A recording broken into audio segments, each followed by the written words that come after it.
Okay, I'm getting a little sidetracked.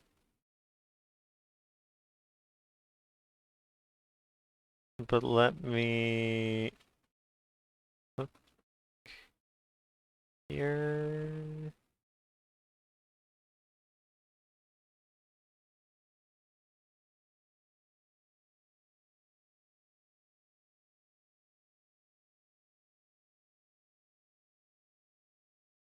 Is it in this video?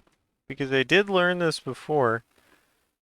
That's for making it fall faster, but I think your problem is that one, you spawn a new object, the Y position is reset to that new object, meaning it never got below your despawn value. Oh. Okay. So maybe I do have to make a... Maybe I do actually have to make an array?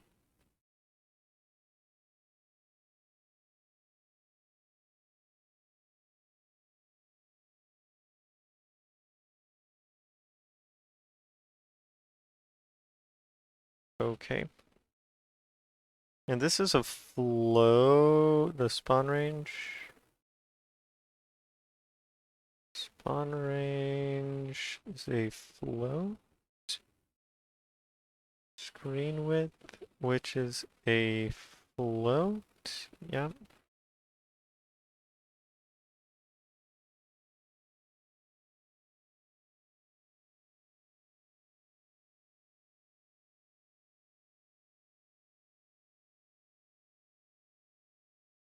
Oh. I'm dumb. I'm dumb.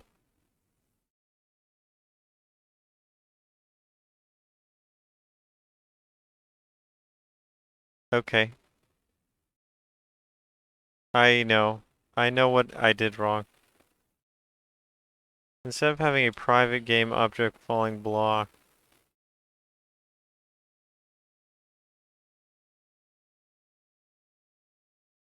you could make it public. I could make it public, right?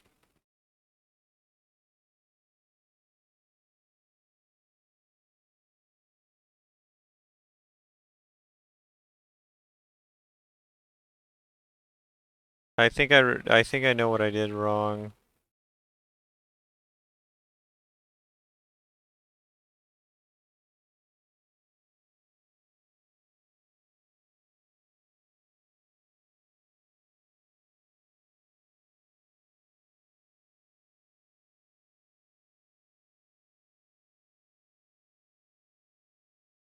I mean the easiest way. I think I know the easiest solution to it. Well, we need one that doesn't get replaced. Yeah, so I think I have to put it on the prefab. I have to put the script on the prefab.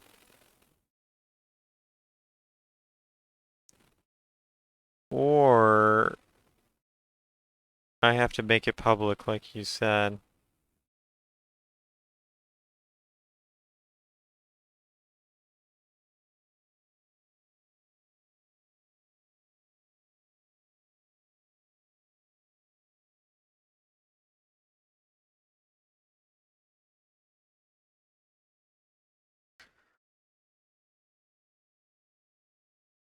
Okay.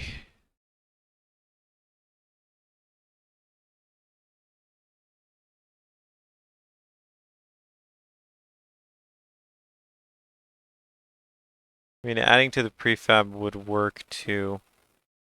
So game object clone equals instantiate. Need one that doesn't get replaced.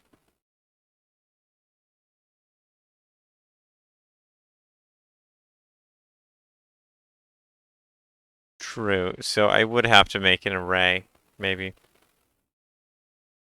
Let me just check this video. Because I think it's shown here how you do it. Or maybe I'm wrong.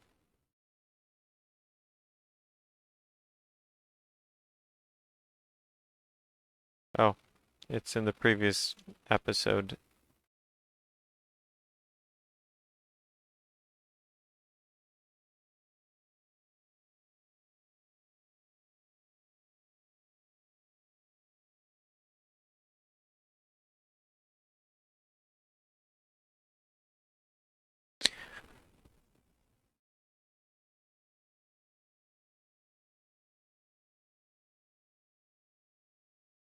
Is this actually what you do?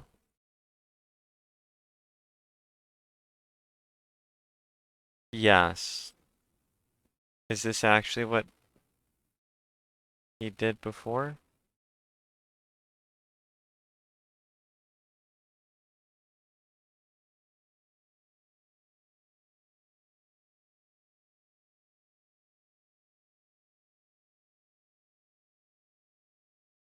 Yes. Yes, actually. Okay. Yeah. That is what he does. Let me check. Let me check your way and then check my way. So if I do public,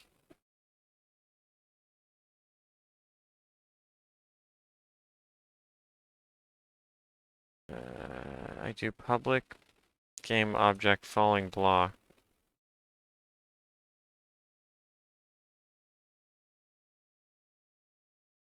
Let's see if that works. Giveaway equals dumb way, haha. No.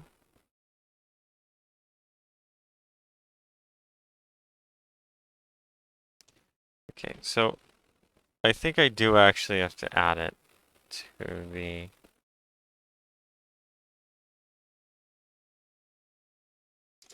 I think I actually do have to add it.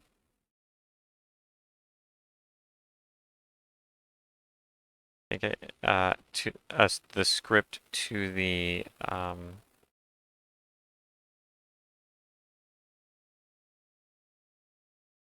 to the object, to the prefab itself.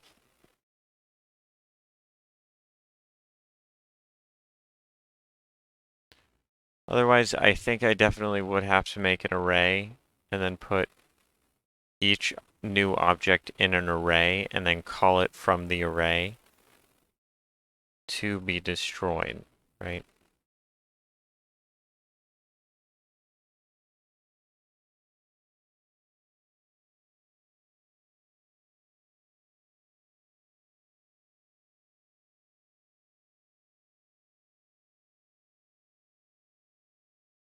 But then it would have to check everything in the array, right?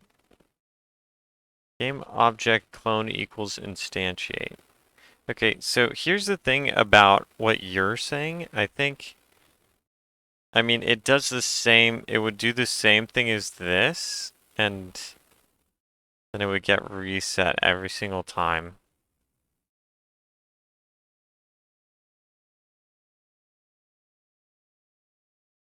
I think. From my understanding, that's what would happen. So I'll see tomorrow how he does it. I just do the new script because that could give you way more functionality to that prefab, and I think you're right. Okay. Cool. Nice. So we're gonna do that. We're just gonna do despawn hazard.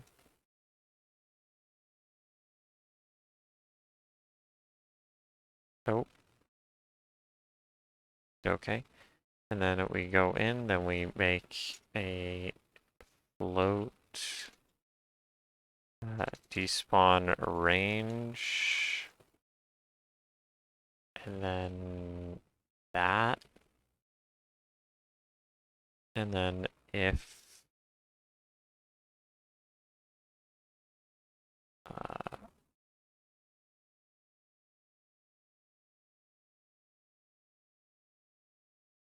guess I could just do this transform.position.y is less than or Equal to, I guess less than, doesn't matter. Sloppy on the stop. Learning to code a GF? I wish. No, actually, I don't wish because I want a real girlfriend. I want a girlfriend that's actually real and not virtual, you stupid idiot. Swag living in future. Also, Feeble, this is my friend Robert. 2D greater than 3D. Okay.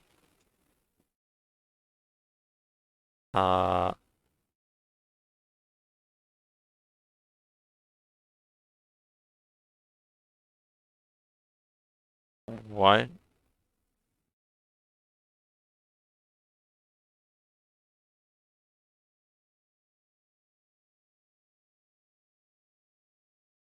I don't know this person. We don't know it. Shut up.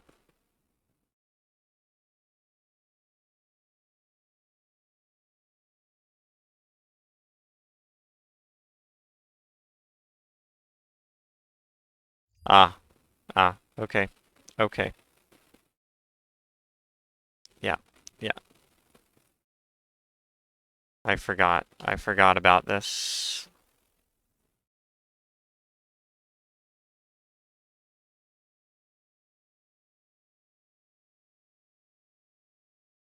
Okay. I started watching Spy X Family again. Holy, that show is so funny. Watched 5 episodes before I went to work. Okay. I'm happy for you. Yeah, I'm gonna watch it at some point. Definitely. Oh. Actually, let me just change this to hazard controller.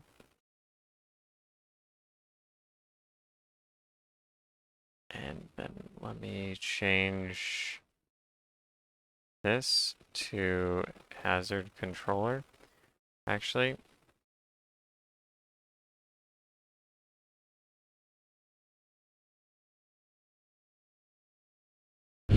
okay, there's a dragon that has been terrorizing the town hero. I will award you with 10 gold coins if you manage to bring me its head. Press Alt F4 to accept this quest. No.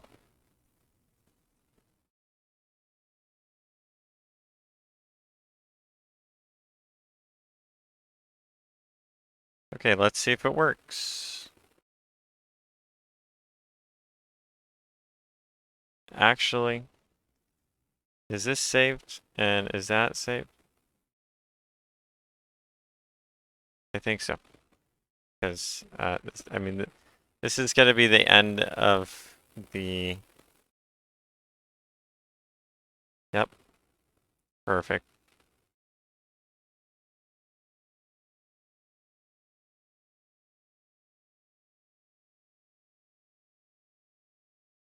Yay, I did it. You dare say no to me, hero, I will commit a hate crime.